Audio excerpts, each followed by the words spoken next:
Buongiorno, buona domenica a tutti voi. Prima edizione di Antenna 3 Nord-Est, torna il telegiornale, l'informazione dei nostri canali, ovviamente puntuale anche la domenica a partire dalle 12. Partiamo dunque puntualissimi per darvi tutte le notizie di questa giornata e partiamo purtroppo da una notizia che ci porta nel Veronese, perché in carcere a Montorio, dove per intenderci è detenuto Filippo Turetta, il giovane accusato dell'omicidio della povera Giulia Cecchettin, la consegna della laurea ad honorem soltanto venerdì scorso, 2 giorni fa, c'è stato l'ennesimo suicidio in carcere, il quinto suicidio nel carcere di Montorio, il 14° dall'inizio dell'anno nelle italiane. La notizia è stata resa nota dall'associazione Sbarre di Zucchero, è un'associazione che segue i detenuti all'interno delle carceri. Si tratta di un cittadino straniero dimesso da qualche giorno dal reparto psichiatrico. Il giovane si è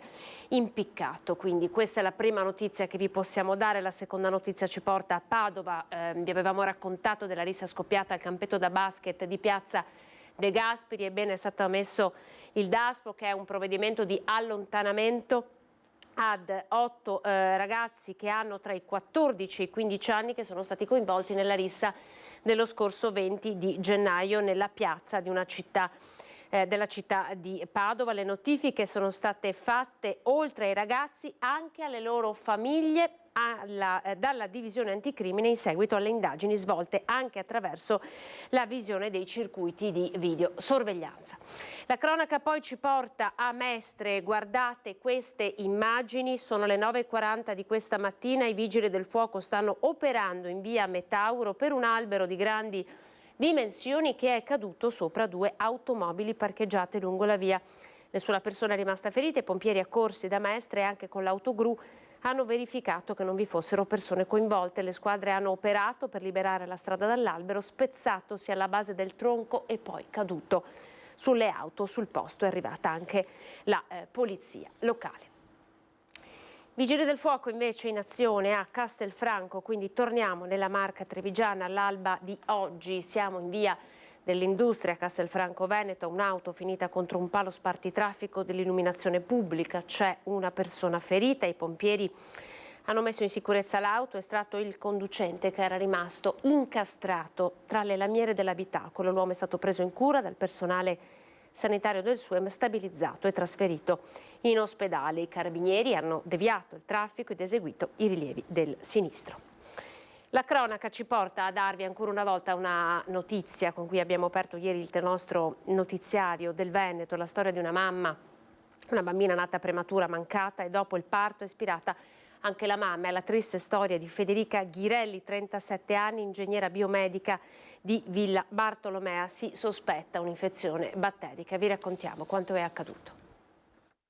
Si aspettano i risultati dell'autopsia che sarà eseguita nei prossimi giorni per chiarire le cause della tragica fine di Federica Ghirelli, la mamma 37enne di Villa Bartolomea, spirata dopo il parto della piccola Emma, prematura all'8° mese, nata già morta. Prima la filoletta, poi la madre, a separarle poco meno di 24 ore e pensare che quella gravidanza sembrava trascorrere nel migliore dei modi. Tutto inizia con quella che sembra una normale influenza seguita da dissenteria, ma i sintomi si fanno sempre più gravi. Per questo la donna viene trasportata all'ospedale di Legnago. È qui che i medici rilevano subito un'emorragia e quindi decidono di procedere con un cesareo d'urgenza. Emma, questo è il nome che mamma e papà avevano già scelto, nasce senza vita. Poi la corsa disperata a Borgo Trento, dove la 37enne viene ricoverata nel reparto di terapia intensiva. Gli organi interni sono compromessi, giovedì il decesso. L'ipotesi più probabile è quella di un'infezione batterica, ma servirà l'autopsia per capire cosa abbia potuto innescare una tragedia così grande. Federica Ghirelli lascia un figlio di appena 4 anni e un marito, Elia Oliviero, originario del Padovano, come lei ingegnere biomedico.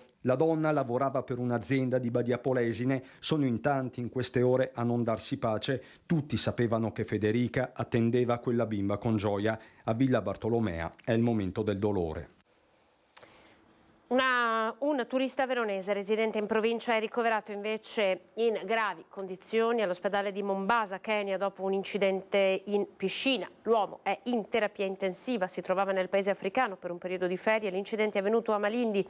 A dare notizia è il presidente della regione del Veneto, Luca Zaia, che ha attivato le strutture regionali competenti e sta seguendo la situazione in stretto contatto con il Ministero degli Esteri e l'ambasciata italiana in Kenya.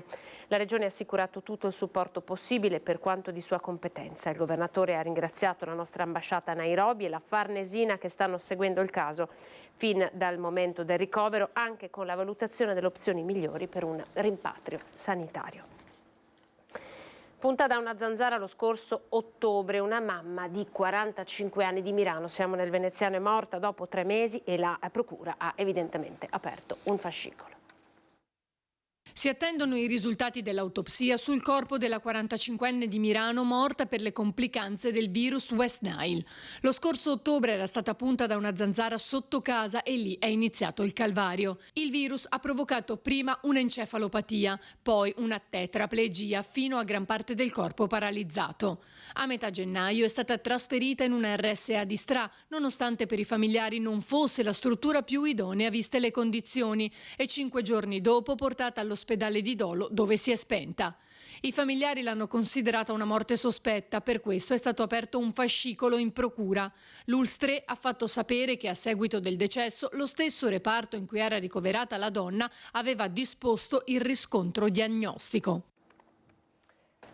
Eccoci, allora vi presento il primo ospite che ci ha raggiunto in studio, Angelo Facchin, presidente di Coldiretti Oderzo, poi all'interno anche della Giunta in Camera di Commercio per Treviso e Belluno. Grazie sì, Angelo per averci raggiunto. Allora, io ho 2 temi che le vorrei sottoporre. Partirei dal primo, forse quello un pochino più evidente in questo momento così complesso. Una protesta che coinvolge la categoria degli agricoltori tout court e che è partita evidentemente dalla Germania, ma si sta allargando a macchia d'olio. Motivo del contendere il New Deal, voluto da Bruxelles, che impone un cambio evidentemente anche necessario per raggiungere gli obiettivi di abbattimento delle emissioni. Sappiamo che il settore dell'agricoltura è un settore responsabile anche delle emissioni di CO2 nella nostra area che purtroppo qui in Pianura Padana sappiamo essere una delle peggiori d'Europa. Allora, partiamo da questa protesta. Intanto vorrei farvi vedere la fotografia degli agricoltori di Coldiretti che hanno raggiunto Bruxelles questa è la protesta contro la carne sintetica, diverse le battaglie che avete vinto. Partiamo dal raccontare, spiegare ai cittadini qual è il problema, perché gli agricoltori stanno protestando e contro chi. Allora, è ovvio che ormai da tanti anni la PAC risale agli anni 80, anche prima se non sbaglio, che sta per politica agricola comunitaria. Le decisioni in merito agricolo partono tutte da Bruxelles ed è proprio questo che sta creando la montagna di proteste che stiamo assistendo un po' in tutta Europa, perché ormai da parecchio tempo a livello comunitario, a livello di Bruxelles, si sta lavorando per un progetto di transizione ecologica che è giusto che ci sia, ma deve essere fatto, secondo noi, secondo gli agricoltori, secondo chi lavora in questo settore, in modo graduale. Non possiamo pensare tout court di abbassare del 50% l'uso dei prodotti che servono per portare a casa un reddito per gli agricoltori, ma dobbiamo farlo in modo graduale. Questo è uno dei grossi problemi che abbiamo nella transizione ecologica. In modo particolare abbiamo delle battaglie in piedi, che sono quelle della carne sintetica, che sono quelle della farina di grilli, che sono quelle del latte sintetico, che sono quelle del nuovo orizzonte che va verso quello che è il cibo, l'alimentazione, e che se dovesse passare questa linea andrebbe poi a chiudere la porta a tutte le nostre tipicità, andrebbe a chiudere la porta a quelle che sono la montagna di eccellenze che abbiamo noi in Italia. Siamo il paese con la maggior parte delle biodiversità, abbiamo in ogni regione, in ogni paese prodotti tipici che sono caratteristici proprio anche della bella Italia, della nostra cucina e di tutto quello che riguarda l'aspetto enoturristico. Sulla transizione ecologica... Queste sono, mi perdoni Angelo, queste sono battaglie che di fatto sono già state vinte con il governo centrale, cioè voi come associazione di categoria avete già impresso... Assolutamente sì, assolutamente sì. Il problema è l'Europa. L'Italia ha già approvato, ha bandito la carne sintetica come produzione a livello nazionale e questa è una grande vittoria. Il nostro governo ha votato in modo quasi unanime, credo, questa legge, ma purtroppo in altri paesi non è successo questo. Ci sono, leggevo l'altro giorno, un centinaio di ristoranti in Germania che utilizzano carne sintetica e questo non è corretto, non è giusto, perché qualcuno la chiama carne coltivata, ma non si deve neanche chiamare carne perché è un prodotto di laboratorio, come non è giusto chiamare il vino dealcolato, chiamarlo vino perché non è un vino e in etichetta non si può scrivere vino, che è un altro aspetto, come non è giusto parlare di latte sintetico, oppure non è giusto introdurre all'interno degli alimenti prodotti ottenuti con la farina di insetti. Ecco, queste sono le battaglie più importanti. Per fortuna l'Italia è stata sensibile in questo e quindi siamo riusciti a arginare il problema, perlomeno a livello italiano. La battaglia adesso deve continuare a Bruxelles. Ecco perché oltre 1000 agricoltori nelle giornate di mercoledì e giovedì si sono recati a Bruxelles per manifestare contro queste iniziative. Anche l'iniziativa della riduzione dell'uso di fitofarmaci deve essere graduale, deve essere accompagnata a nuove tecniche. È ovvio che la tecnologia in questo ci sta aiutando moltissimo. Oggi abbiamo attrezzature a recupero che riescono a recuperare fino al 70-80% di prodotto. Quindi il prodotto che viene usato nelle piante va solo nelle piante, non va nell'aria, non inquina, perché cura solo quello che è la pianta dove passa. Questa è una tecnica, ma poi c'è allo studio... Cosa dice il Green Deal in materia di fitofarmaci? Cioè che cosa chiede agli agricoltori? Il Green Deal chiede l'abbassamento di oltre il 50% della quantità di fitofarmaci, ma questo fatto in modo repentino creerebbe una mancanza di produzione. Creerebbe una mancanza di produzione di prodotto interno che dovrebbe essere sopperita acquistando prodotto da altri stati extra Europa dove non esiste nessun tipo di regola. Ricordiamo che oggi nella comunità europea, in modo particolare il Ministero della Salute italiano, è uno dei più restrittivi nell'uso dei prodotti, che vengono ammessi in agricoltura soltanto prodotti che vengono testati dopo anni e anni di sperimentazione. Questa è la cosa importante. Vi faccio un esempio classico: se non ci fosse a sufficienza il frumento italiano, bisogna acquistare quello canadese che viene ottenuto con l'uso del glifosate. In Italia il glifosate è stato bandito, questo è una delle cose, degli esempi diciamo più importanti che possiamo portare. Eccola qua, intanto guardate l'ANSA, insomma, questa era la notizia che ha postato, no? 1000 trattori per le strade di Bruxelles, blocchi e roghi col diretti ai leader europei, non togliere fondi all'agricoltura, perché c'è anche da dire, giusto insomma per chiarirlo ai nostri telespettatori, che in questo Green Deal viene imposto, come in qualche modo già accennava lei Angelo, un cambiamento dall'oggi al domani agli agricoltori, ma anche facciamo l'esempio della barbabietola da zucchero molto prodotta qui nel nostro territorio, uno spostamento, no, delle produzioni, viene chiesto agli agricoltori di produrne meno per spostare la produzione di barbabietola da zucchero in Germania, cioè si cerca di creare degli equilibri ed è chiaro che questo va a sconvolgere, stravolgere un modus operandi che ha sempre fatto parte dei nostri agricoltori. Questo può portare, come dire, a delle tensioni. Non sempre è facile accettare tutto. Ci spiega fino a dove si può, cioè che cosa è corretto secondo voi, su che cosa si può lavorare perché è un miglioramento che dobbiamo fare e che cosa invece sarà terreno di scontro nelle prossime settimane? Ma è ovvio che nel nostro mondo esiste una penisola che è complessa, abbiamo diverse entità, abbiamo isole felici, perché dobbiamo pensare al distretto del Prosecco in modo particolare, dobbiamo pensare a quelli che producono il parmigiano reggiano, dobbiamo pensare a tante tipicità che hanno un valore e che nel tempo sono riusciti a creare un marchio, un brand legato a un territorio e a un prodotto particolare che viene riconosciuto poi in tutto il mondo. Quello che possiamo fare e che sta facendo Coldiretti in questi anni è cercare di tutelare il Made in Italy, cercare di valorizzare le produzioni, cercare soprattutto di evitare che ci sia confusione nel mercato, che ci sia la possibilità che il consumatore vada effettivamente ad acquistare il prodotto tipico siamo in inverno, faccio l'esempio del radicchio rosso di Treviso tardivo, che è un prodotto straordinario, e però pochi vanno a acquistare dal fruttivendolo il radicchio rosso di Treviso DOP, perché magari è simile all'altro, però non è DOP. Quando non è DOP significa che non ha una filiera, che non c'è una certificazione, che può essere anche prodotto all'esterno della zona tipica di produzione. Questo è uno dei tanti esempi che possiamo portare per far sì che quando andiamo a prendere un prodotto e capiamo che ha un costo maggiore, molte volte c'è anche un motivo perché costa di più.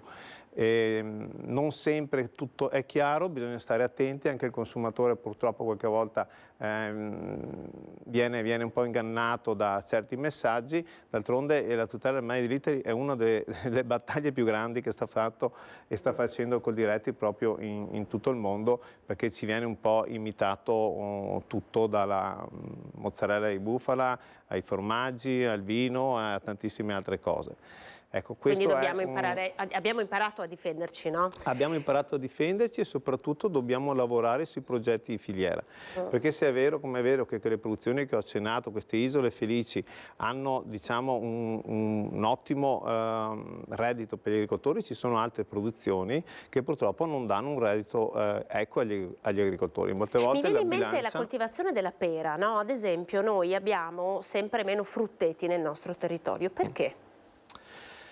Perché la frutta intanto è un prodotto molto sensibile anche all'andamento climatico, e quando abbiamo un clima, e su questo anche deve pensare la Comunità Europea, perché quando parliamo di Green Deal dobbiamo anche pensare che il clima è già cambiato, quindi certe stagioni che sono così difficili, estremamente piovose, quest'anno la peronospora ha fatto disastri in tutta Italia e ci sono molte regioni che hanno prodotto pochissimo perché non sono abituate a trattare contro queste patologie. Quindi in tutti i settori, nella frutta in modo particolare, anche le estati troppo calde possono provocare perdita di produzione, primavere troppo piovose, provocano la perdita di, come si dice, di allegagione del fiore che non forma il frutto. L'oliva per esempio quest'anno ha prodotto poco proprio perché la stagione piovosa ha fatto sì che molti fiori non hanno dato origine al frutto e di conseguenza la produzione è più bassa. Quindi ci sono, tornando un po' al ragionamento di prima, ci sono anche delle produzioni che non sono più così competitive, no? Cioè che per gli agricoltori non vale più la pena di produrre, certo. Possiamo anche dire questo, cioè questo anche ha impresso un grande cambiamento nelle produzioni del nostro territorio? Assolutamente sì, perché l'agricoltore deve essere in grado anche nel tempo di portare innovazioni all'interno della sua azienda, di cercare nuove opportunità, perché quello che magari era e aveva un reddito qualche anno fa, oggi magari non è più lo stesso. Ma su questo bisogna lavorare, soprattutto le associazioni di categoria devono lavorare sui progetti e sui patti di filiera, in modo che il prodotto segua una strada di valorizzazione dalla terra, dalla campagna fino alla vendita, fino al consumatore, e non ci siano purtroppo delle intermediazioni che vanno a squilibrare quello che è il valore tra la produzione e poi l'acquisto di chi va a comprare i prodotti. Non è possibile che un chilo di pane costi come un quintale di frumento, questo è il concetto. Ah, sì. Allora noi avevamo preparato anche delle immagini raccolte dal nostro Simone Merlo all'epoca a Marghera nel Veneziano di una delle tante proteste del nostro territorio, come dire, in numero inferiore rispetto poi a quelle che ci sono state in giro per l'Europa, perché sì. Abbiamo visto Francia, abbiamo visto Germania, eccole qua con gli trattori che hanno sfilato e sono partiti proprio da Marghera. Queste però sono proteste che non portano la bandiera delle associazioni di categoria. Voi vi state muovendo a Bruxelles. Che cosa possiamo dire? Cioè, quali sono le istanze che voi state portando a Bruxelles e perché non ci sono le vostre bandiere qui? Ma le bandiere sono nelle proteste che stiamo facendo a Bruxelles, come ho già detto, oltre 1000 agricoltori sono partiti e si sono organizzati nei cortei di manifestazione assieme a altri paesi, perché c'era questo consiglio straordinario e di conseguenza è lì che andiamo a incidere su quelle che sono le decisioni. Tra poco avremo quest'anno l'Election Day, no? E quindi quando un cittadino va a decidere quello che è il suo futuro, deve pensare che nel momento più importante che lui ha di incidere sulle decisioni di un paese è proprio quello nel nominare i rappresentanti che andranno poi a gestire questi temi. Quindi lei sta facendo anche un po' un appello al voto, no? Attenzione. Assolutamente sì, perché non possiamo piangerci addosso e se non lavoriamo in anticipo, mandando delle persone competenti, mandando delle persone che conoscono i problemi, che sanno poi anche lavorare verso queste problematiche. Purtroppo la classe dirigente non italiana, ma quella di altri paesi in Europa, si era spostata verso una politica troppo green, ma non perché il green sia sbagliato, ma perché deve essere graduale, perché come dicevo prima ci vuole tempo per portare a casa un risultato e ci sono appunto gli aiuti di nuove tecniche, ci sono anche nuove tipologie di piante resistenti, per esempio a certe malattie che si stanno testando in laboratorio, ma questo è un percorso lento perché per garantire poi la sicurezza alimentare abbiamo il compito di controllare che la produzione sia stabile nel tempo e che non nuocia alla salute. A proposito di Green Deal, c'è anche un po' tutto il tema legato all'allevamento, no? Cioè l'Europa chiede anche qui un cambiamento radicale agli allevatori del territorio. Che cosa chiede e fino a dove si può arrivare, secondo lei? Ma ormai credo che il problema dell'allevamento sia un problema sempre più difficile perché purtroppo sono sempre meno le stalle. Siamo partiti 30-40 anni fa che anche nel territorio nostro ogni famiglia aveva una piccola stalla, ma oggi le produzioni si stanno sempre più specializzando. E quindi non parliamo di, perché è brutto parlare di allevamenti intensivi, ma parliamo noi di allevamenti specializzati, che significa benessere dell'animale e significa soprattutto salute degli alimenti che otteniamo. Queste sono le cose importanti. Non possiamo pensare che i nostri allevamenti siano allevamenti che non sono all'avanguardia. Oggi le stalle che abbiamo nel territorio nostro sono stalle di altissimo livello, dove la produzione viene controllata giornalmente, dove la maggior parte delle operazioni sono ottenute tramite l'ausilio di programmi personalizzati da vacca a vacca che richiede un'alimentazione, una bestia diversa dall'altra. Ecco, queste sono le tecniche, sono le cose più importanti su cui dobbiamo lavorare. Non possiamo pensare che l'allevamento degli animali, che deve sfamare un popolo, che deve sfamare una persona, perché ricordiamoci che la produzione del latte serve per ottenere anche la molteplicità di prodotti nostri che abbiamo interni, quindi la variabilità di prodotti, dai formaggi a pasta molla, ai formaggi invecchiati, stagionati, per non parlare del grana padano, del parmigiano reggiano, vengono proprio ottenuti dal latte che viene fatto in un certo modo. Ecco perché prima parlavo di tutela dei prodotti, parlavo di valorizzazione da parte dei consorzi, parlavo anche dei patti di filiera, perché se partiamo dalla campagna, dalla stalla e portiamo un latte di una certa qualità possiamo ottenere parmigiano reggiano, altrimenti dobbiamo ottenere un altro tipo di formaggio che non ha le stesse caratteristiche, è sempre buono magari, ma non ha le stesse caratteristiche. Questi sono i temi vincenti, su questi temi bisogna lavorare. C'è anche un po' da segnalare il fatto che appunto l'Europa impone dei cambiamenti, ma non tutti i territori sono uguali. Lei adesso ci sta raccontando che cosa sta accadendo in Italia, in Veneto, di che tipo di allevamenti stiamo parlando. Adesso ho preso un articolo a caso, allevamento ed emissioni, che cosa sta succedendo in Olanda. Perché in Olanda la situazione è completamente differente. Allora, forse anche questo un po', come dire, motivo della protesta, il fatto di fare di tutta un'erba un fascio e di chiedere dei cambiamenti che possono essere necessari per un certo tipo di territorio e non così urgenti per un altro tipo. È vero. Ci aiuta a capire un po' questo che è un po' l'origine del malumore degli allevatori. Sì, è ovvio che ci sono paesi, come ha citato lei, l'Olanda, che da anni hanno intrapreso dei grossi campagne di abbattimento di di capi di allevamento proprio per diminuire quello che era il potenziale produttivo.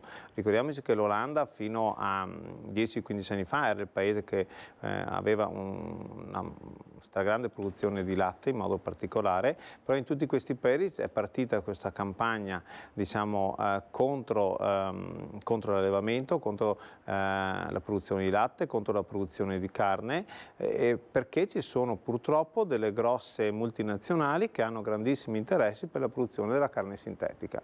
Sono già in costruzione diversi stabilimenti proprio in Olanda per la produzione sia di carne sintetica che latte sintetico. Le grosse multinazionali stanno vedendo il business nella produzione di cibi sintetici che andranno poi a sfamare le popolazioni. Questo non si può fare perché primo, non sappiamo quali sono gli effetti di questi prodotti. Infatti una delle grosse vittorie è quella proprio di dire: testiamo questi prodotti dal punto di vista alimentare che non nuocciano alla salute. Cioè, questa carne sintetica dobbiamo testarla, fare tutte le prove che servono, certo, per capire che poi non sia dannosa per la salute, e lo stesso gli altri alimenti. Quindi prudenza, tantissima prudenza verso questi prodotti.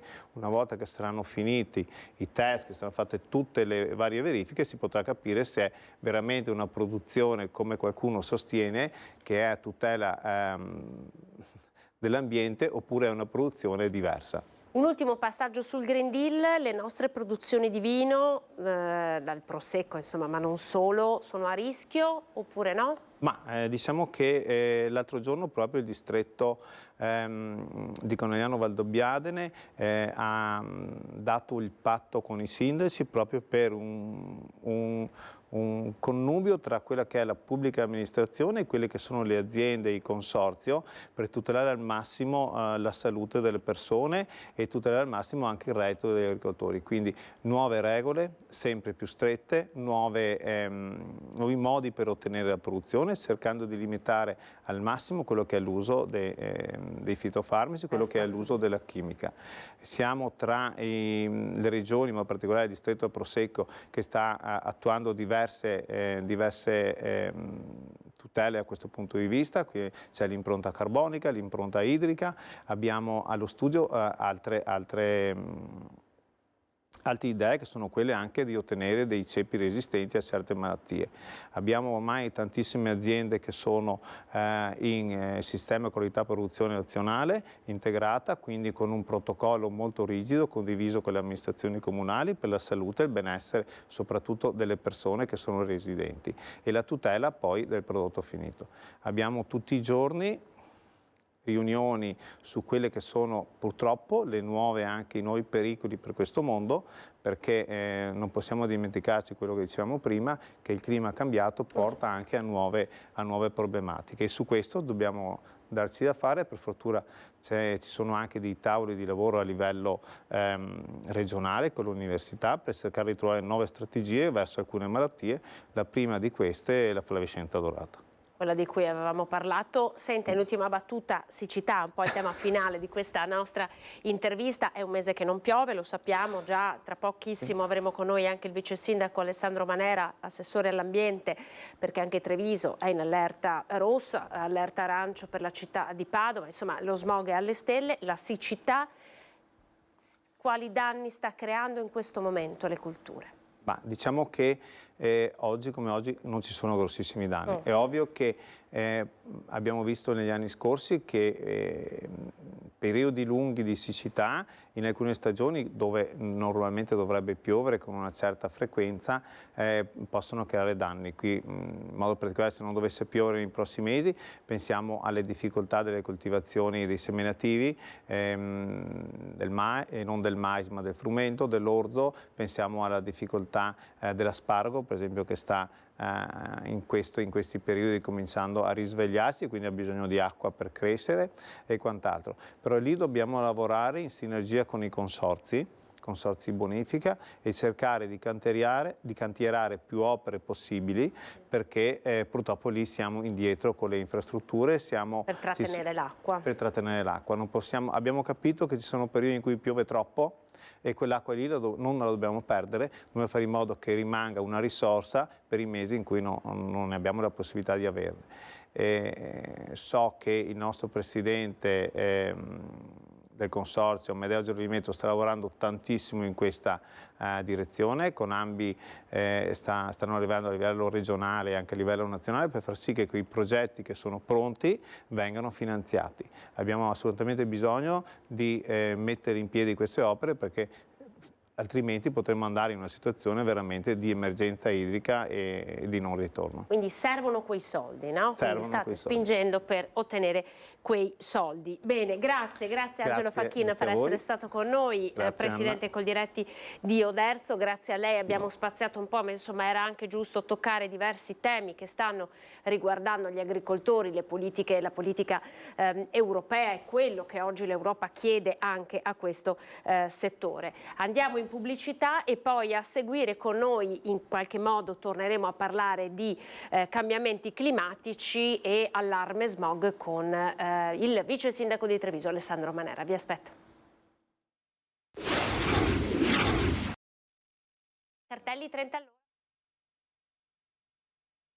Eccoci, buongiorno, ben ritrovati, ancora buona domenica. Il passaggio sulla protesta degli agricoltori con il presidente di Coldiretti di Oderzo che ha in qualche modo aiutato a tradurre che cosa sta accadendo adesso per la categoria, con la protesta dei trattori in giro per le strade del nostro territorio e la protesta ancora più ampia delle associazioni di categoria a Bruxelles, dunque in Europa, dove si stanno prendendo decisioni importanti. Il famoso Green Deal, di cui parleremo anche con il nostro secondo ospite, Alessandro Manera, vice sindaco di Treviso. Insomma, sua è la delega dell'ambiente, lo è stata anche nella precedente, nel primo mandato dell'amministrazione Conte. Buongiorno. Buongiorno, grazie dell'invito. Allora io partirei però prima di venire da lei e parlare di che cosa sta accadendo, della qualità dell'aria e dei vari temi che a questo sono legati, vorrei farvi rivedere il servizio che ci porta a Cappella Maggiore, dove un trattore ha abbattuto diversi cartelli con il limite di 30 all'ora che erano stati davvero da poco installati. È stata la cronaca della giornata di ieri, la ripercorriamo insieme e poi ne parliamo insieme. Ad Alessandro Manera. Quanto è successo è molto grave, sono dei fatti, sono degli illeciti che assolutamente non devono più ripetersi, anche perché il tutto va a discapito dell'intera cittadinanza. Non bastavano i pali dei velox tagliati, i parchimetri vandalizzati, i dossi stradali svitati, ora anche i cartelli stradali abbattuti come forma di protesta per l'imposizione del limite dei 30 km all'ora come fosse una punizione invece che una misura presa per tutelare utenti della strada e residenti. Via Cal Alta, Cappella Maggiore, 5 cartelli appena posizionati buttati giù nottetempo con un trattore, come suggeriscono le impronte lasciate sul ciglio stradale. La sindaca Maria Rosa Barazza non usa giri di parole né conia epiteti. Ma sono semplicemente dei delinquenti, questo è l'unico nome che gli si può attribuire. Per chi boicotta le misure di contenimento della velocità, ci sono molti cittadini che chiedono al comune di fare qualcosa perché le auto sfrecciano anche nelle strade più anguste. Penso che sia anche giusto mettere il limite di velocità 30, anche perché qua ci sono tantissimi bambini, per di più alla scuola e anche qui al campo sportivo. Non dovrebbero succedere queste cose perché il limite mi sembra abbastanza giusto per tutti quanti. A questa signora hanno abbattuto il cartello davanti a casa. Senta, serve il 30 all'ora qui su questa strada? Nì. Comunque noi che abitiamo qua andiamo piano, poi ovviamente c'è sempre qualcuno che passa a velocità un po' più elevate, però secondo me serve più magari in centro. Dove proprio un anno fa, di fronte al municipio, un pedone venne investito e ucciso. Non tutti sono quindi d'accordo con l'estensione dei 30 all'ora ad alcune zone periferiche, ma il comune tira dritto. Se un residente vede il cartello di 30 all'ora, perlomeno pone l'attenzione sul cartello e quindi magari diminuisce la velocità, però nessuno vuol fare cassa. L'episodio di via Calalta è stato denunciato ai carabinieri che ora cercheranno di risalire al responsabile. E sarebbe opportuno che si presentasse spontaneamente? Sì, io direi di sì. Io direi di sì e potremmo, l'illecito è stato commesso ovviamente, però potremmo risolverla più bonariamente, diciamo così, ecco. Allora, Alessandro Manera, cartelli 30 all'ora, adesso indipendentemente insomma, dal fatto grave accaduto a Cappella Maggiore, andiamo alla misura, il 30 km all'ora, al di là di essere un deterrente per le auto che spingono troppo il piede sull'acceleratore, può aiutare anche per la qualità dell'aria, secondo lei? Dipende dove viene posizionato, chiaramente, perché ci sono strade di lunga percorrenza e diciamo dove c'è bisogno in realtà di andare anche un po' più veloci e a marce più alte per evitare di percorrere lo stesso tratto di strada in maggior tempo, quindi avviene esattamente il contrario. È chiaro che tutti sanno che quando sei in coda per andare a Jesolo non è che inquini di meno perché vai piano, anzi inquini di più. Ci sono delle zone invece in centro dove la sicurezza è alla base, per esempio centro di Treviso, dove sarebbe tutto il 130 all'ora, ma dove particolarmente ci sono delle zone sensibili perché il rischio è per i pedoni soprattutto, perché è chiaro, una città storica ha degli angoli ciechi che per quanto tu possa mettere degli specchi, le persone attraversano e diventa molto rischioso. Quindi diciamo può essere un deterrente dal punto di vista ambientale in alcune zone può fare l'esatto contrario, però in generale è una questione di sicurezza importante. Io sottolineerei che qua sta partendo un po' una sindrome, prima gli autovelox, dopo i parchimetri in centro, adesso i cartelli, cioè non bisogna difendere o in qualche modo trovare delle scusanti per chi commette questi reati, secondo me, perché probabilmente quel cartello di 30 all'ora ha salvato delle vite e quindi dobbiamo tener conto anche di questo, perché non vengono posizionati dai sindaci, dagli amministratori così per bellezza, ma in base a delle esigenze di viabilità.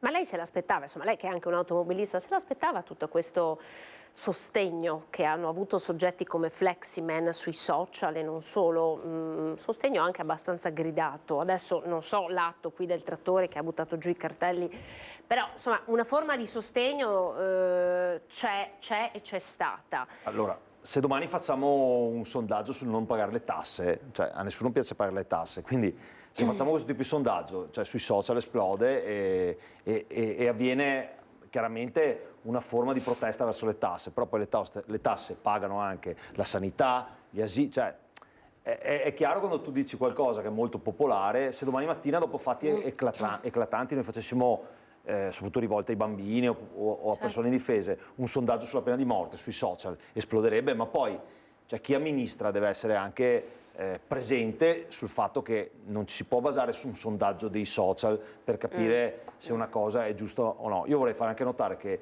normalmente gli autovelox vengono messi sotto vaglio poi della prefettura, della provincia, tutto un iter, e soprattutto vengono posizionati in punti estremamente pericolosi dove ci sono stati magari degli incidenti se non mortali. Quindi non è che sono fatti per fare cassa perché i comuni devono far cassa, sono fatti per prevenire o per diciamo, spingere gli automobilisti ad andare più piano. Guardate, anch'io li ho presi a 91-92 all'ora sulla tangenziale, non è che mi fa contento, però sbaglio io che dovevo andare un po' più piano, quindi diciamo che questa forma di populismo così a me non piace, e soprattutto sottolineo che sicuramente non deve essere sostenuto da amministratori che hanno responsabilità pubbliche.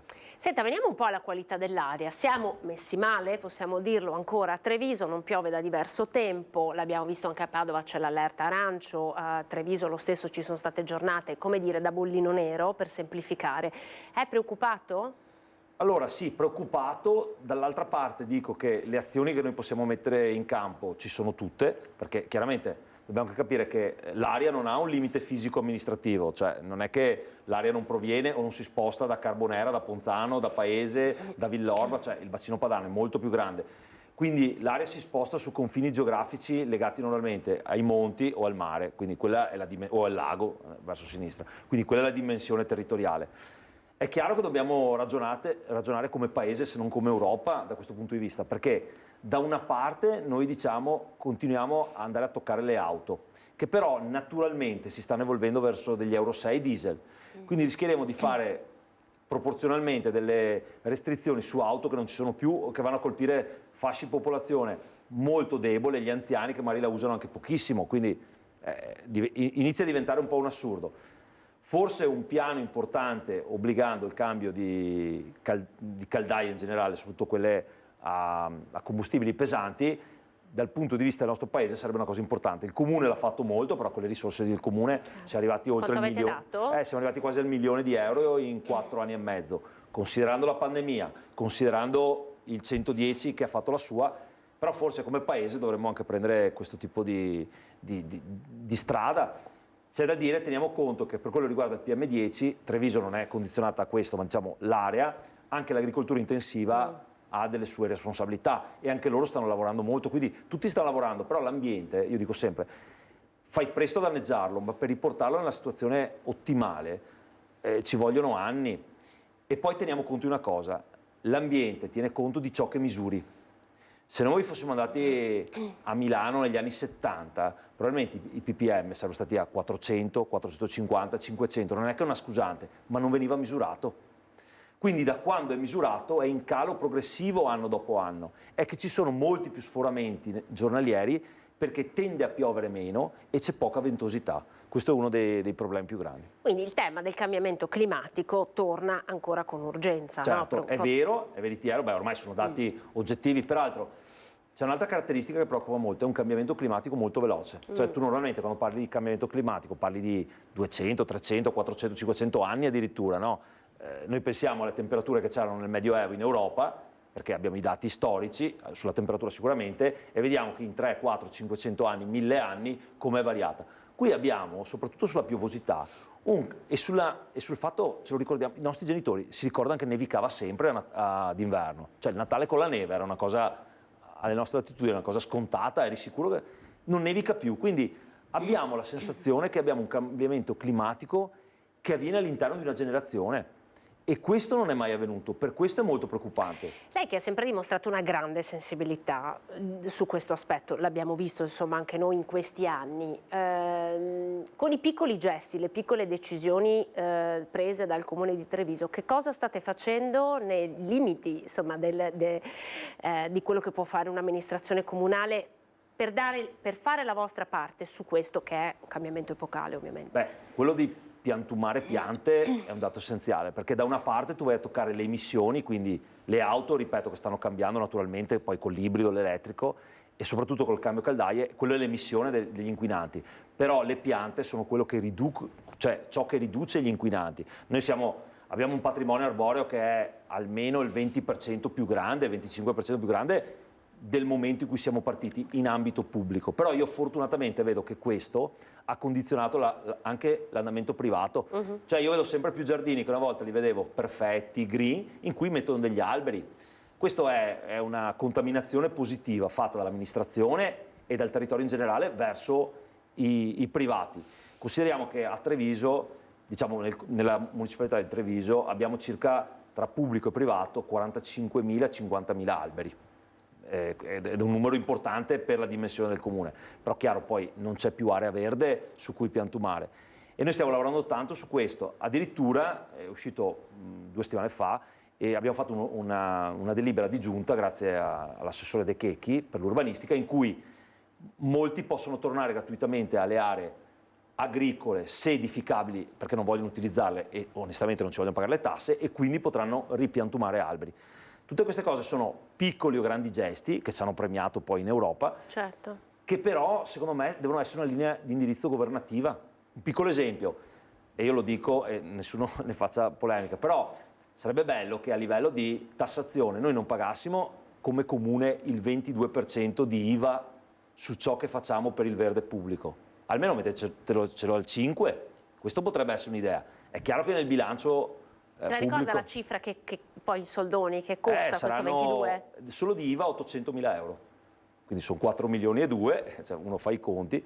Cioè, se noi avessimo da dire, bene, portiamo l'IVA al 5 e quella differenza la usi per mettere ancora più piante, questo per noi è importante. Tutti ci dicono d'estate dovete dare acqua alle piante, ma ci vogliono risorse. Per esempio, da queste risorse potremmo utilizzarle per continuare a bagnare le piante anche dopo i 2 anni di garanzia che ci danno per legge. Cioè sono tante cose che si potrebbero fare, però a livello governativo anche lì ci si ferma un attimo, ma a livello europeo questo sì. Cioè il New Green Deal di cui si parlava, che tocca molto l'agricoltura. Che fa arrabbiare l'agricoltura. Che fa arrabbiare l'agricoltura, ma potrebbe dare un grande beneficio al pubblico dicendo, bene, facciamo che la tassazione, l'IVA per gli stati sia ci sia la possibilità di ridurla al 5%, perché è un beneficio pubblico di tutti. L'aria che respiriamo non ha colore politico, la respiro io, la respiri te, la respira chiunque, ricco, povero. E questo sarebbe per esempio un grande lavoro da fare in Europa, nel New Green Deal, che io ho studiato anche un po' perché ho avuto un periodo un po' travagliato. Perché? Perché è sempre un misto tra quello che vogliono i paesi del sud, i paesi del nord, che non hanno questi tipi di problemi, cioè la Norvegia, la Svezia, tutti i paesi scandinavi, in generale quelli in Europa non hanno problemi di forestazione per definizione, noi sì, e quindi dobbiamo lavorare, chiaramente poi quelli all'interno dell'Europa, però in generale dobbiamo lavorare con gli stati europei e quelli extraeuropei per fare in modo che questa cosa vada in una certa direzione. Non possiamo avere una riduzione delle forestazioni in Bielorussia e in Ucraina così forte per poi ritrovarci una qualità dell'aria in Europa di questo tipo. Cioè, tutto un Il presidente di Coldiretti Oderzo, che era seduto prima al suo posto, ha fatto una sorta di appello al voto, no? Visto che adesso ci sono le europee, ha detto attenti, no? Perché bisogna mandare in Europa persone competenti in questo senso, no? Cioè, allora, le elezioni europee saranno un grande banco di prova. Sì, sarà un grande banco di prova in cui secondo me i partiti si devono guardare all'interno, perché chiaramente quelli che metti in lista saranno quelli che le persone possono votare. Esatto. Secondo me, certo, la competenza, ma non dimentichiamoci mai che i politici devono fare i politici e ci sono i tecnici che devono fare i tecnici. In Europa ci sono anche le lobby, perché è una cosa risaputa e a volte anche positiva, possono essere anche delle lobby molto positive. Ogni tanto il nostro paese dovrebbe lavorare anche come fanno tutti i paesi di Visegrad, quelli dell'ex Europa dell'Est, perché adesso li hanno messi come Europa centrale, quindi non si capisce mai neanche dov'è l'Europa dell'Est ormai. Dovremmo lavorare votando all'unanimità, cioè quei paesi quando hanno condizionamenti che toccano i loro stati, da destra a sinistra, votano in maniera compatta. Noi ci dividiamo rendendoci più deboli. Teniamo conto che sarà il primo mandato senza gli inglesi e quindi il peso ponderale dei paesi dell'est sarà più alto rispetto alla volta prima. Questa cosa qua non si dice mai, ma soprattutto nella parte ambientale, nella parte migrazione e nella parte industriale sarà uno scontro come non c'è mai stato, perché chiaramente la delocalizzazione in quei paesi è stata forte e quindi tenderanno a difendere il rientro nei nostri paesi e quindi sarà un mandato interessante per chi va. Senta, il tema della mobilità, restando proprio in tema inquinamento e qualità dell'aria, abbiamo parlato di quello che si può fare, caldaie, alberi, mobilità. Voi state facendo molto, no? State spingendo molto le piste ciclabili, c'è altro? No, allora dobbiamo tener conto, noi alla fine tra il mandato precedente e questo mandato daremo alla MOM, perché è il nostro servizio, la mobilità di marca è il nostro servizio, circa tra i 15 e i 18 milioni di euro di bandi che abbiamo vinto noi e che diamo alla mobilità per sostituire gli autobus con autobus elettrici che hanno due caratteristiche. Primo, inquinano meno, ma soprattutto hanno dimensioni che non fanno far la coda alle auto che dietro gli autobus, perché uno dei grandi problemi, uno dice sì, utilizzate i mezzi pubblici, giusto, però un aumento sconsiderato dei mezzi pubblici all'interno della città storica può creare dei tappi, quindi avere dei mezzi più piccoli, più veloci ed elettrici porta un beneficio diretto nello spostamento all'interno dei mezzi pubblici, ma anche un beneficio del fatto che il traffico è più, diciamo, lineare, con meno stop and go, che è il momento di inquinamento più alto di una macchina, e quindi un grande beneficio pubblico. Quindi stiamo facendo tantissimo. Le piste ciclabili sono una grande risorsa. Noi abbiamo fatto il PUMS, il Piano Urbano Mobilità Sostenibile, una delle prime città peraltro a portarlo a compimento, che ci dà le linee guida di come sviluppare la città per i prossimi 20 anni per la mobilità. Perché è così complesso portarlo a compimento? Sì, è difficilissimo perché questa è una cosa che forse i cittadini non hanno ben capito. Sì, perché noi siamo una città storica, una città con delle mura storiche, con degli edifici storici. Non siamo la Cina dove abbattono un palazzo e ci fanno una pista ciclabile o un'autostrada. Noi dobbiamo tener conto della nostra non tanto geografia, ma geometria cittadina. Noi abbiamo le mura, ripeto, è molto complesso. Quindi quando dici fate piste ciclabili, sì, ma dove passano, dove ci stanno? Perché devi farle anche in sicurezza, non puoi disegnare una pista ciclabile tanto per, diciamo, pulirti la coscienza al bordo di una strada e poi diventa pericolosissima. Io credo che nessuno, Sicuramente non io, si rischi di andare su certe piste ciclabili, non so, sulla Feltrina, su grandi strade di percorrenza, perché sei tanto vicino alle auto, quindi bisogna farle in sicurezza, bisogna farle come in Olanda. Ecco, forse il vero modello è il modello olandese, dove hanno piste ciclabili all'esterno, sono protette dagli alberi, in cui la precedenza va sempre al ciclista. Perché... Mi perdoni se la interrompo, ma perché chi ci ha seguito fin dall'inizio, l'Olanda l'abbiamo citata prima, perché invece dal punto di vista dell'agricoltura con gli allevamenti non è il modello l'Olanda, no? Quindi sì. Togli da una parte e metti dall'altra. E poi onestamente, se uno va in Olanda lo vede, essere anche molto coraggiosi, perché in Olanda piove 200 giorni l'anno, eppure vanno sempre in bicicletta. Le mamme con i bambini, quindi insomma è un modo di vivere anche lo spostamento diverso. Noi per 9 mesi l'anno, a parte magari questi giorni sono un po' freddi, noi potremmo viaggiare in bicicletta. Dai dati che abbiamo, i trevigiani, per dire a Treviso, muovono l'auto per 1,8 km al giorno. Cioè praticamente sono più in coda o il tempo che parcheggiano che lo spostamento stesso. Quindi dobbiamo essere più coraggiosi, dico come cittadini, di utilizzare la bicicletta, però come amministrazione dobbiamo essere forti di fare le piste ciclabili in sicurezza, che hanno un altro problema, costano tantissimo, tantissimo, tantissimo. E ambientalmente a Treviso, per esempio, hanno il problema che noi non vogliamo tombinare i fossi, i fossati, perché ambientalmente sarebbe un errore. Quindi tu devi soppesare il fatto di fare piste ciclabili cosiddette a sbalzo, che sono costosissime. Infatti quando senti dire una pista ciclabile costa 1 milione al chilometro, cioè sono dati, ma è molto complesso, ma perché le vogliamo fare che tengano conto della conformazione della città, e quindi è un po' complesso. Quindi ecco, non è così semplice. No. Abbiamo visto adesso il nuovo progetto della stazione di Treviso che comunque tiene conto, no, di favorire l'intermodalità, anche con questo ci sarà proprio un deposito per le biciclette, sarà come dire, favorito l'utilizzo dei mezzi pubblici, quindi il poter prendere un treno e spostarsi con la bicicletta, quindi però giustamente lei dice noi possiamo arrivare fino a qua. Il PNRR ci ha portato molto. Sì, allora secondo me il PNRR è stato... O avrebbe potuto fare di più? Allora avrebbe potuto agire su due fronti.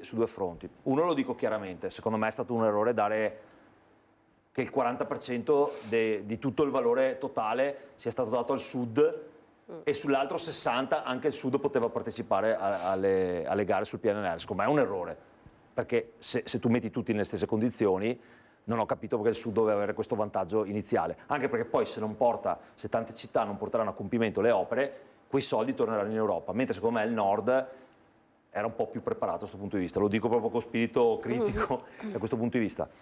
Ha toccato poco lo sport come elemento sociale, cioè forse doveva dare un po' più di azione sullo sport. Ha toccato troppo la parte digitale, che per le amministrazioni pubbliche è un po' complesso, perché poi rischi che ognuno vada via per gli affari suoi, cioè che un comune abbia un'app, un altro comune abbia un'app. Forse doveva essere un po' più gestito a livello nazionale, per quello che è la digitalizzazione. E sulla mobilità va bene, ma a tempi tanto ristretti, perché il 2026, considerando che tu devi rendicontare entro il 2026, è domani mattina. E quindi o tu avevi il progetto pronto, fatto, finanziato, fatto e il progetto già finanziato in casa e lo facevi col PNR, altrimenti guardate che fare una pista ciclabile non è una linea per terra, è molto complesso e avrà un anno di progettazione minimo.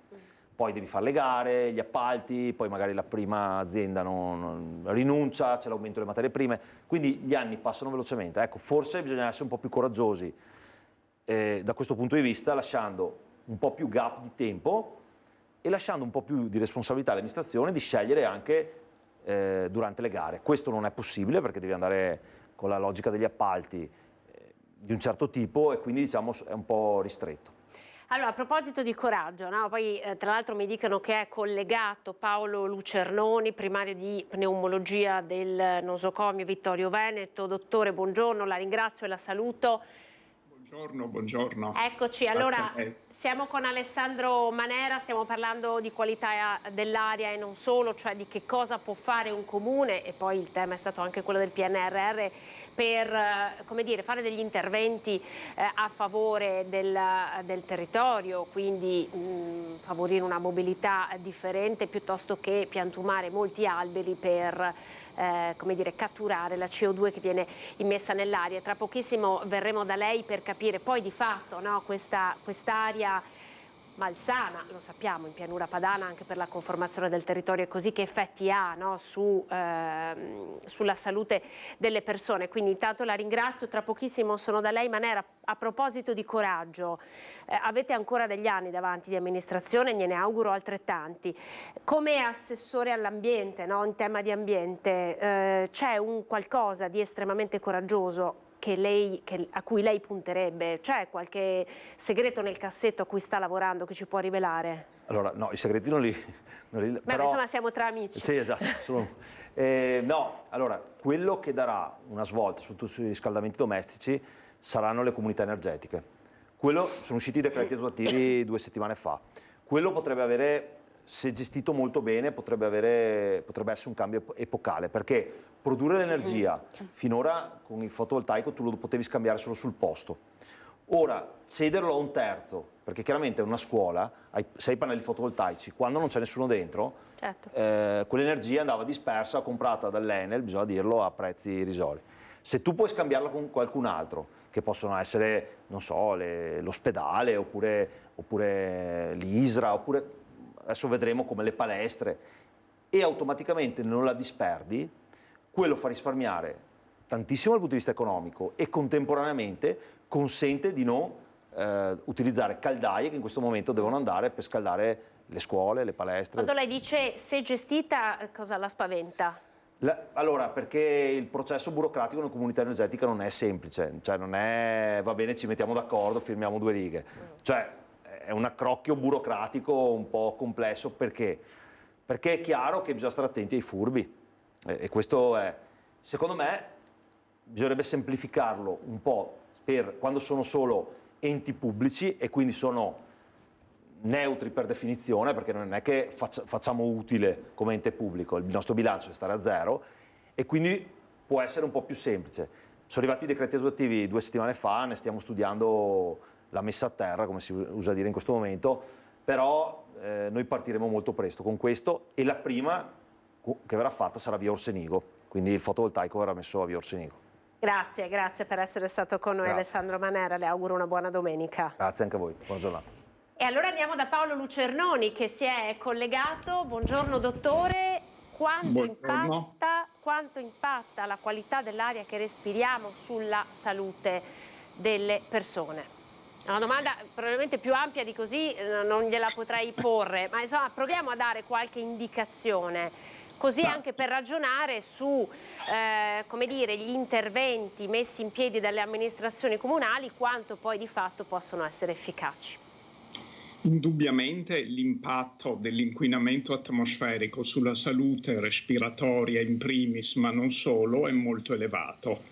Ci stiamo rendendo conto sempre di più, anno dopo anno, quanto importanti siano gli effetti dello smog, degli inquinanti diffusi dalle combustioni dei combustibili fossili e incrementati dai cambiamenti climatici. Il cambiamento climatico è fondamentalmente frutto dell'accumulo della CO2 e di altri gas serra nell'atmosfera.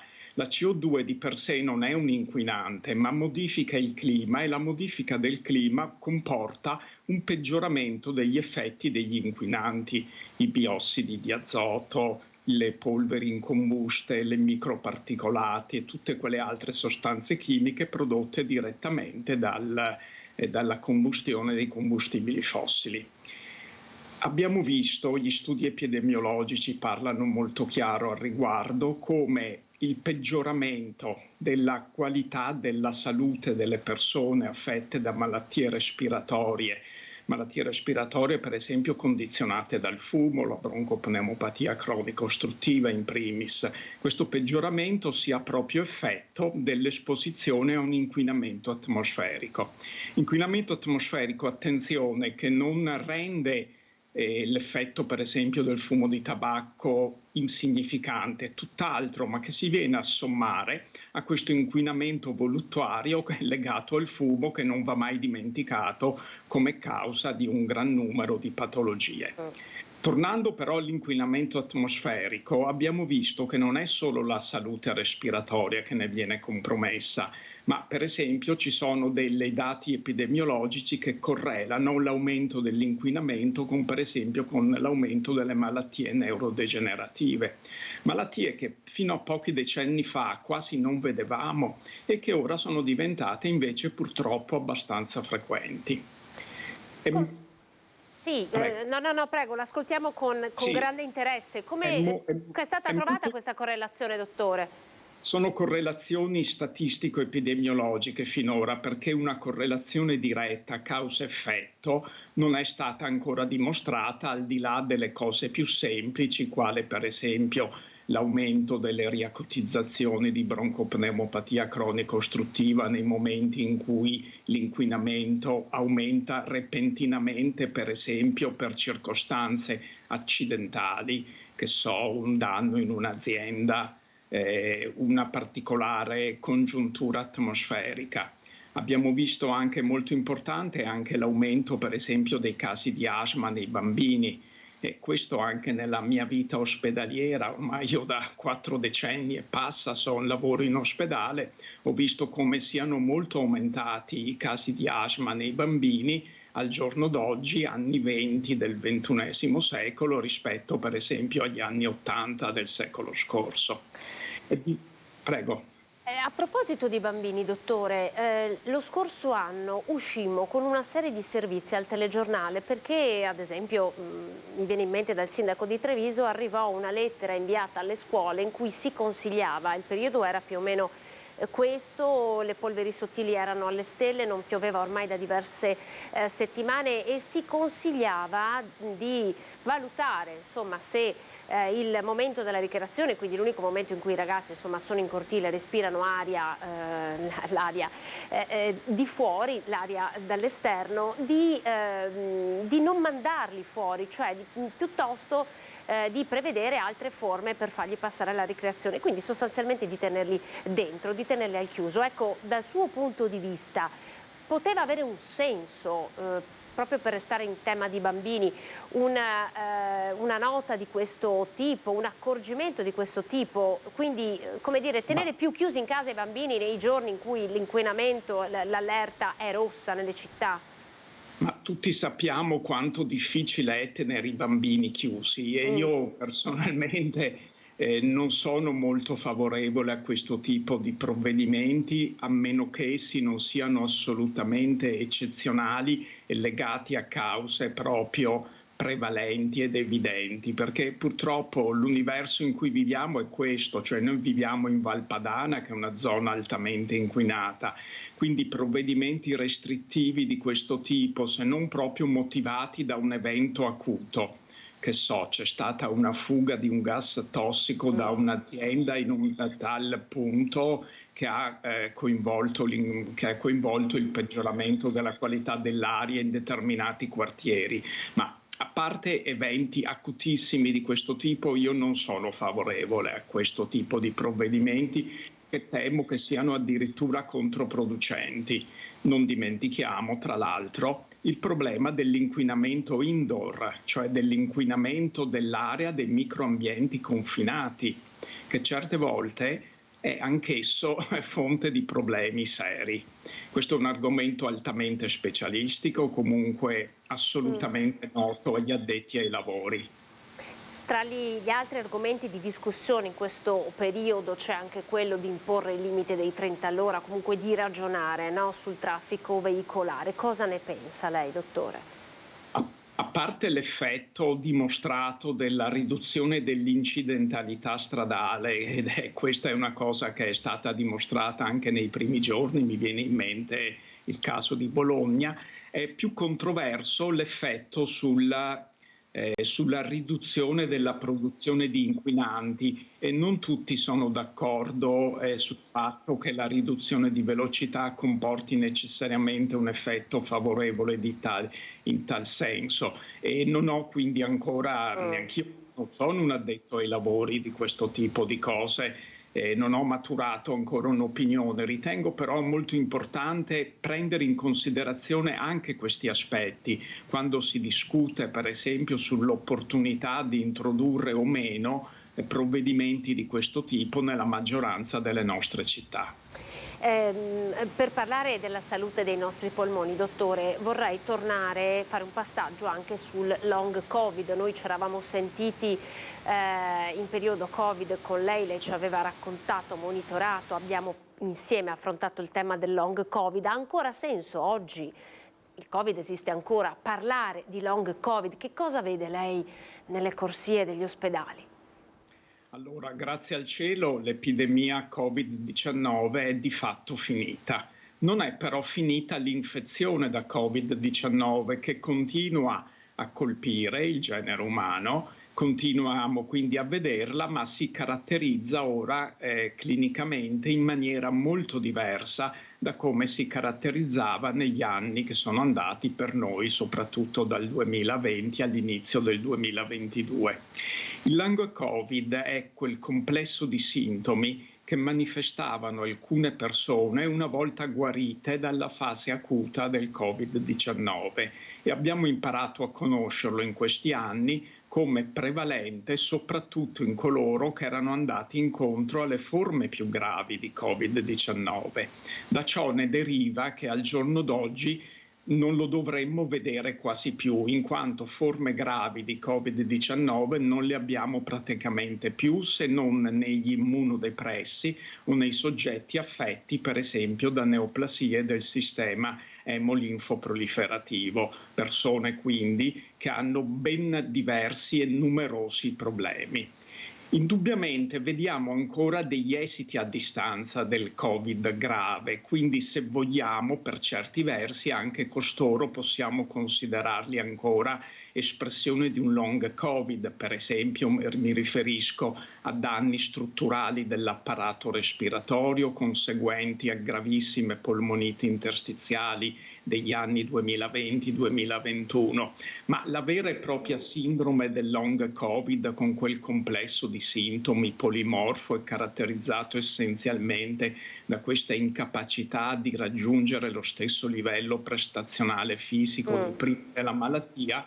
Di fatto sta scomparendo, grazie al cielo, nel senso che anche coloro che ne sono stati colpiti vanno verso un progressivo miglioramento. In ultima battuta approfitto della sua presenza, dottore, per chiederle, possiamo provare a dare un consiglio ai nostri telespettatori alla luce un po' di quello che stiamo dicendo? La qualità dell'aria che respiriamo è una qualità insomma non buona, viviamo comunque in un territorio che è quello della pianura padana. Possiamo dare qualche consiglio utile per proteggere i nostri polmoni che sono così tanto sollecitati? Questi consigli vanno a impattare su quella che è la sfera delle scelte personali, perché se io posso consigliare a una persona di smettere di fumare, questo è un consiglio che va sempre dato, così come va dato il consiglio di fare in modo che i giovani non iniziano a fumare, per esempio distruggendo l'immagine positiva che certa stampa, certa televisione, certo cinema, soprattutto dei decenni scorsi ha dato del fumatore. Ecco, è molto più difficile impattare su quello che è l'inquinamento atmosferico, dove allora i consigli vengono a ricadere in quella che è la sfera dei comportamenti virtuosi. Per esempio, utilizziamo l'automobile solamente quando dobbiamo fare degli spostamenti superiori ai 10 km.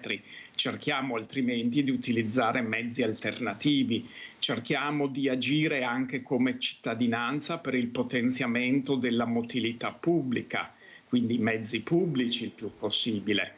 Cerchiamo di utilizzare, quando utilizziamo la macchina, di fare in modo che gli spostamenti non siano di una sola persona, ma possibilmente utilizziamo quelle formule tipo car sharing o di condivisione, eccetera. Cerchiamo di muoverci di più. Questo è un consiglio che vale per tutti a tutte le età, fatte salve coloro che hanno particolari patologie, quindi muoviamoci a piedi, muoviamoci in bicicletta. E questo si connette chiaramente anche a un'alimentazione il più possibile sana. cosa che per noi italiani, e da questo punto di vista dovremmo anche essere contenti, perché abbiamo un'abbondanza di frutta e verdura, anche se qui vengono in mente i problemi dell'inflazione e del costo di questi prodotti. E poi faremo ascoltare ai nostri telespettatori un servizio proprio su questo con gli studi della CGIA di Mestre. Dottore, la ringrazio davvero. Ridurre, no, la nostra impronta sul territorio anche attraverso i suoi consigli. Quindi grazie per essere stato con noi in questa domenica, dottor Paolo Lucernoni. Le auguro una buona giornata. Grazie altrettanto. Arrivederci, arrivederci. Pneumologia, il primario Vittorio Veneto, il dottor Paolo Lucernoni è stato con noi diverse volte, adesso la pubblicità e poi vi faremo ascoltare proprio un servizio che parla di inflazione con gli studi della CGIA di Mestre, temi a cui ha appena accennato il dottore. A tra poco.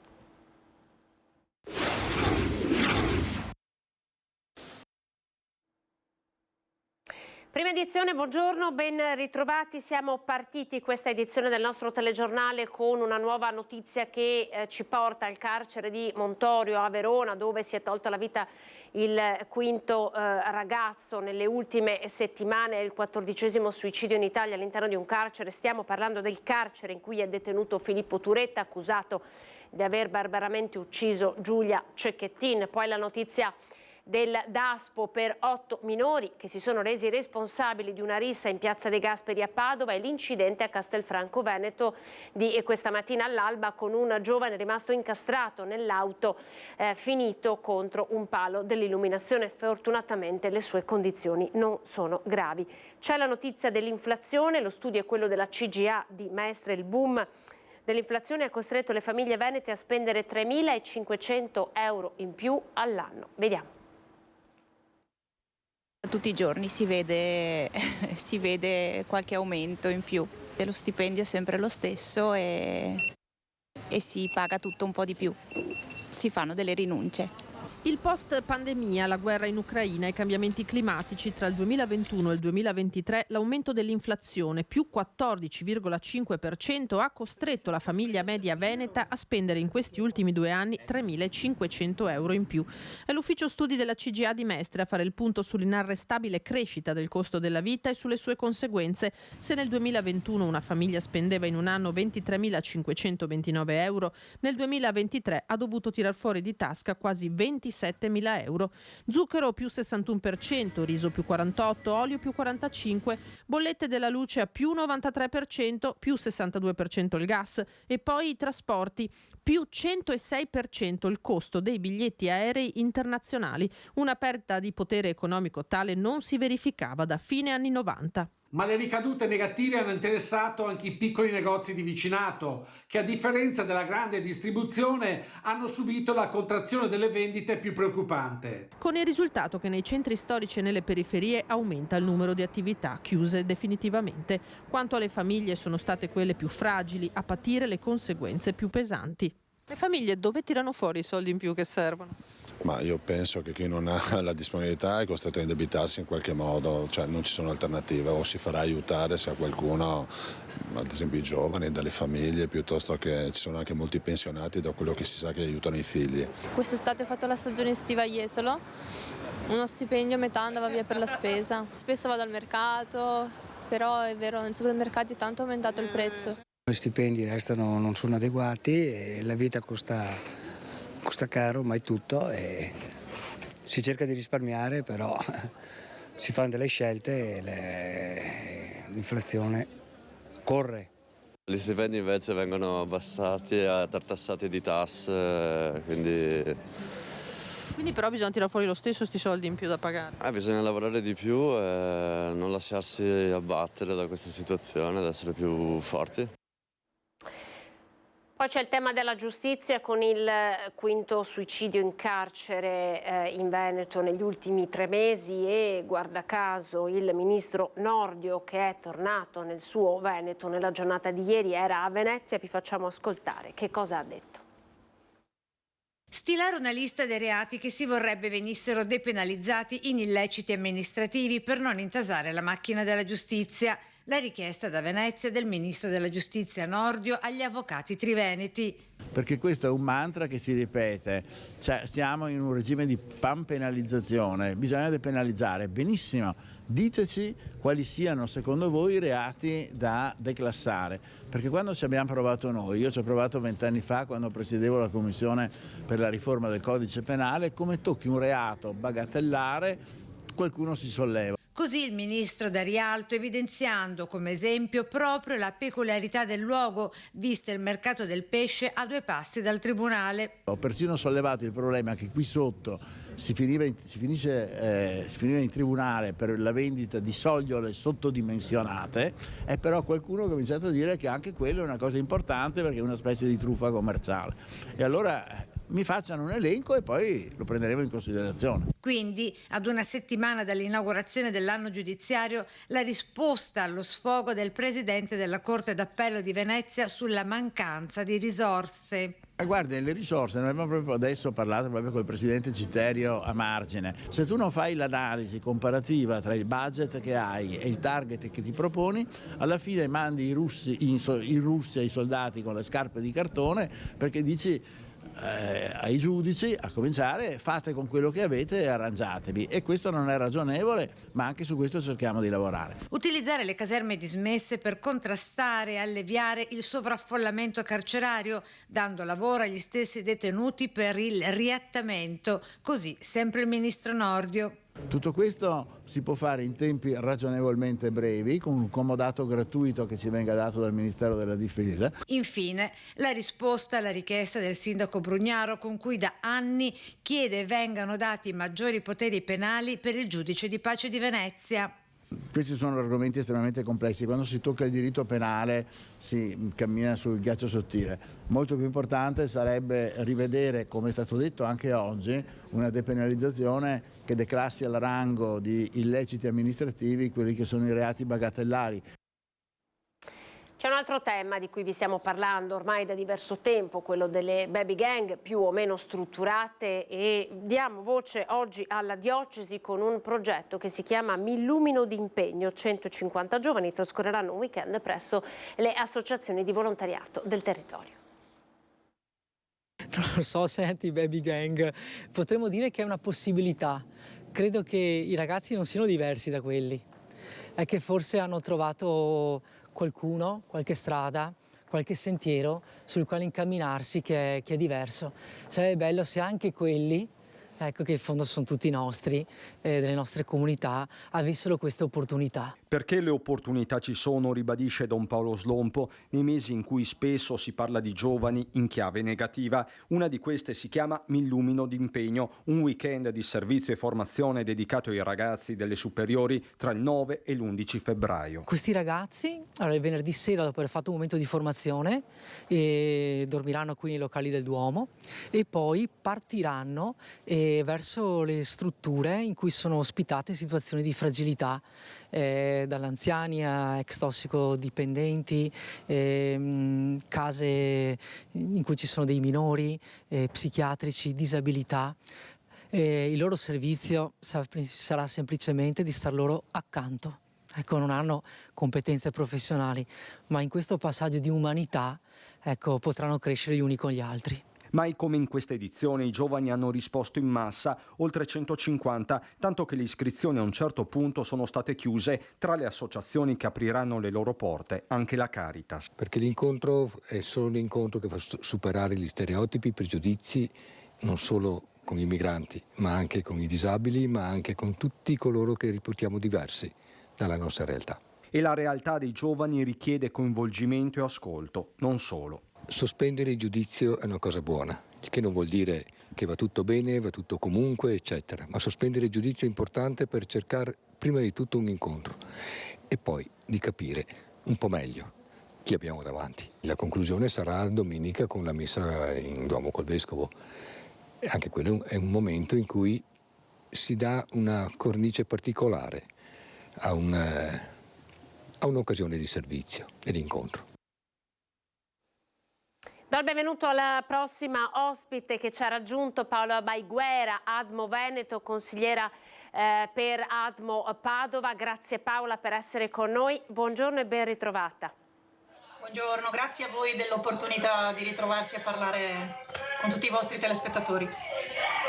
Allora, abbiamo appena parlato di giovani e forse è un po' un appello rivolto anche a loro. Qui parliamo di donazione di midollo osseo, ci sono tante persone che sono in attesa di midollo e ADMO da sempre cerca, come dire, di favorire il match tra il donatore e chi appunto ha bisogno di un nuovo midollo. Ci sono anche tanti bambini di cui abbiamo dato notizia in questi mesi in Veneto che sono in attesa, no, di questo nuovo midollo. Paola, che cosa bisogna fare per vedere se si è come dire, abili a donare? Allora, ci sono 3 regole fondamentali: un'età compresa tra i 18 e i 35 anni, buona salute e un peso superiore ai 50 kg. Queste sono le caratteristiche che noi cerchiamo in giovani che siano sufficientemente curiosi e soprattutto generosi. Mettersi a disposizione vuol dire dare una chance di vita. Oggi sono quasi 1800 persone in Italia che attendono un trapianto di midollo. Parliamo di una compatibilità genetica che è particolarmente difficile. Se in famiglia c'è una compatibilità del 25%, quindi dobbiamo sperare di avere almeno 3-4 fratelli per cercare il nostro match in famiglia. Purtroppo invece la ricerca avviene fuori dall'ambito familiare e tra persone che non hanno la familiarità la compatibilità si alza da 1 su 4 a 1 su 100.000. Quindi ADMO è impegnata in questa caccia quotidiana basata sull'informazione e la sensibilizzazione dei giovani.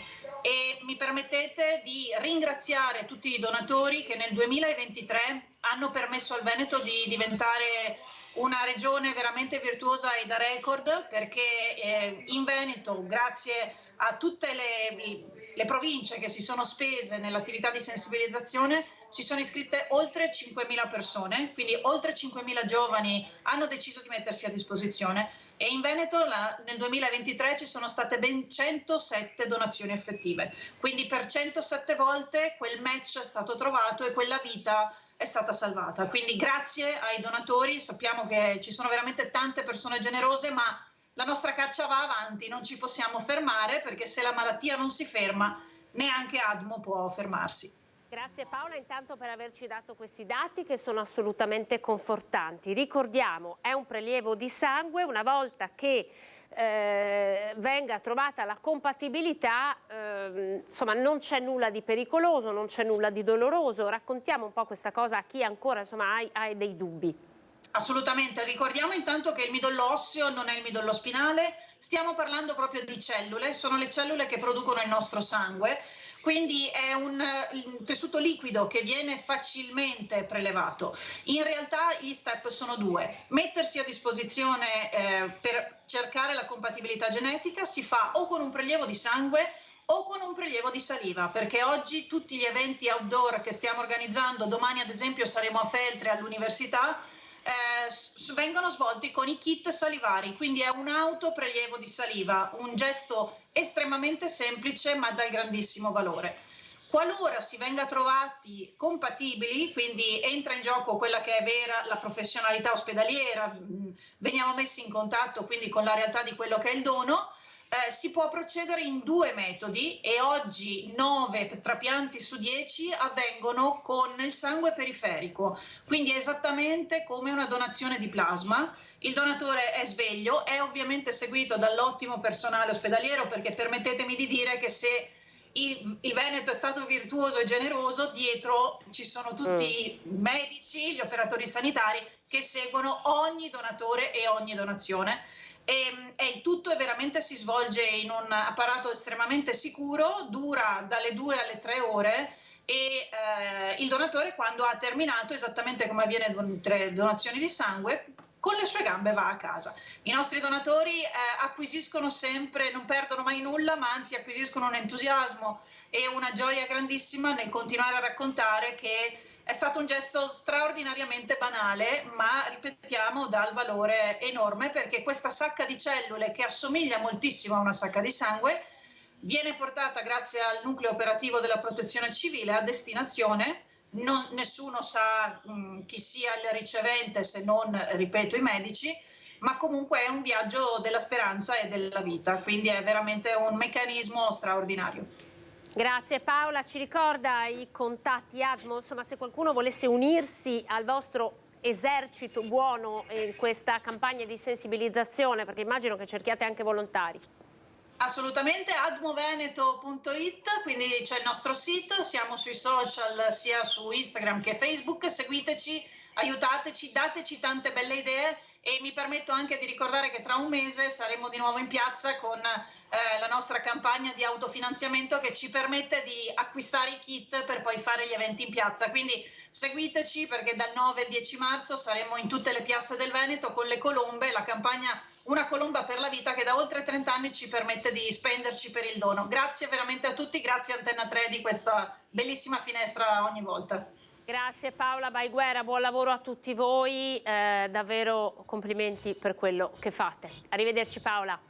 Grazie, buona giornata. Arrivederci. ADMO Veneto, avete sentito tutti i contatti, c'è giusto il tempo prima di salutarci per leggervi un'ultima ora, un'ANSA apparsa davvero da pochi minuti che ci porta a Venezia dove una guardia giurata avrebbe estratto la pistola nel corso di un'accesa discussione con i partecipanti a un picchetto del SICOBAS cercando di spegnere con l'acqua un falò che i manifestanti avevano acceso. L'episodio sarebbe avvenuto nella notte tra il 1° e il 2 di febbraio scorsi davanti ai cancelli dell'azienda logistica Maxidi di Belfiore Verona. La protesta era legata al mancato riconoscimento del SICOBAS nella trattativa con la società che avrebbe raggiunto un accordo. In un video postato sulla pagina Facebook si vede la guardia giurata discutere animatamente, sembra con una pistola in mano e con una bottiglia d'acqua per cercare di spegnere il fuoco. Il SICOBAS ha definito l'episodio l'ennesima e vergognosa pagina di violenza anti-operaia. Questa la notizia. Altre notizie non ve ne sono, se non il fatto che questo quinto suicidio nelle carceri del Veneto sta accendendo un dibattito anche politico di cui vi daremo conto nei nostri notiziari della sera. Io vi ringrazio per essere stati in nostra compagnia, come sempre in chiusura di questa edizione del telegiornale diamo uno sguardo alle previsioni del tempo e poi un nuovo titolo per il grande cinema di Antenna 3. Grazie per essere stati con noi, buona domenica.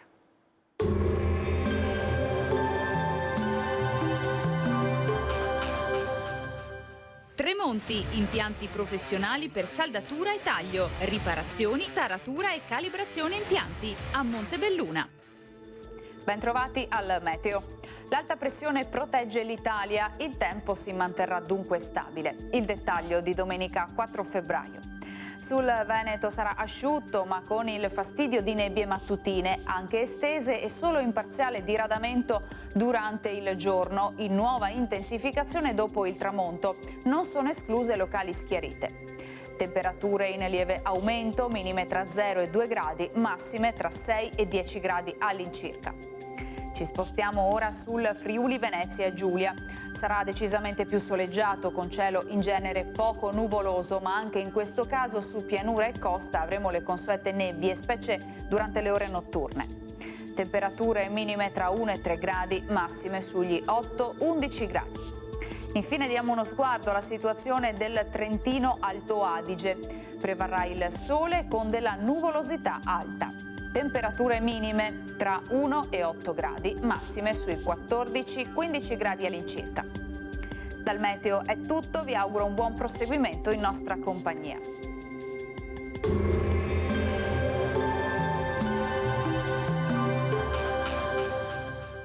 Tremonti, impianti professionali per saldatura e taglio, riparazioni, taratura e calibrazione impianti a Montebelluna.